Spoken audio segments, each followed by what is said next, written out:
안녕하세요. 부동산 6남매입니다. 저는 부동산이요 정말로 어렵기도 하고 또한 쉽다고도 생각합니다. 쉬운 이유는 여러 사람들의 관심사 그 교집합입니다. 여러분, 교집합에 대해서 알고 계시죠? 많은 관심사 중에서 이 교차되는 부분이 투자처이거나 실거주로 하면 됩니다. 하지만 좋은 건 알겠는데 생활 환경의 변화에 대한 두려움과 익숙한 것과의 이별이 쉽지만은 않습니다. 저는 최근에 많은 분들을 만나면서 그 교집합이 어떤 걸까 하고 생각을 해보니 전혀 새롭지 않은 사실을 알게 됐습니다.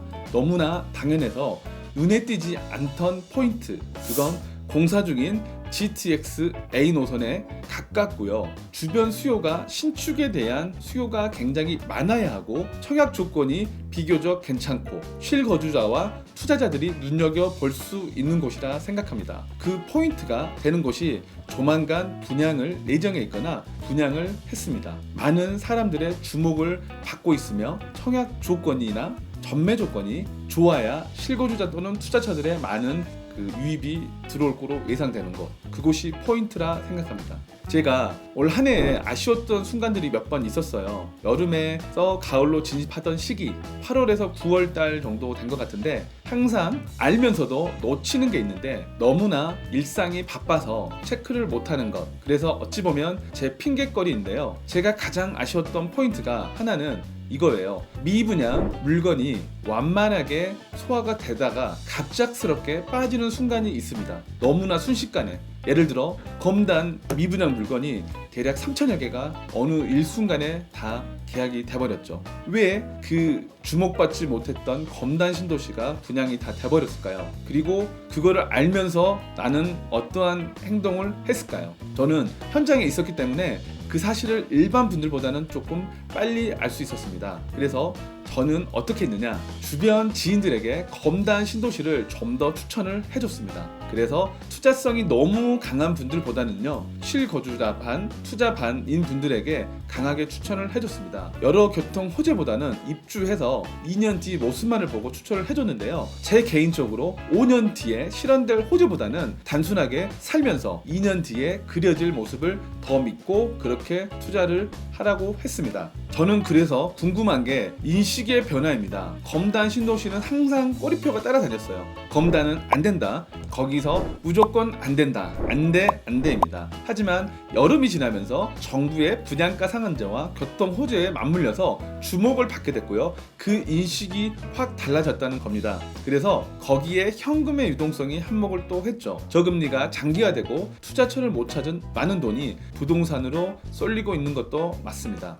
간단하게 말해서 예전에는요, 주변 물량과 개발 호재를 보고 움직였다면 이제는 모든 사람들이 그렇게 움직이니 한 박자 더 빠르게 움직이는 게 트렌드라고 보시면 될 것 같습니다. 재개발로 따지면 관리처분인가 이후 전반적인 폐를 보고 진입을 했다라면 지금은 남들보다 더 선진입하는 거죠. 수익이 더 크거나 작거나 하겠지만요. 제 개인적으로는요, 성향에 맞지 않지만 요즘의 흐름, 트렌드라고 하면 그게 트렌드입니다. 제 주변에 현금 보유하고 계신 분들이 너무 많아요. 그래서 그분들은요, 어떤 투자처를 찾고 있냐면 최근에 이렇죠. 천안이나 아산 쪽에 일자리 호재가 있으면서 큰 변화가 있었죠. 10월 10일 삼성이 13조 투자, 탕정 투자 소식이 전해지자 외지 투자 원정대가 등장했고요. 순식간에 거래가가 상승했습니다. 그리고 또 정책의 변화에 주목을 해야 합니다. 조정지역 해제로 인해서 부동산 시장의 격한 반응.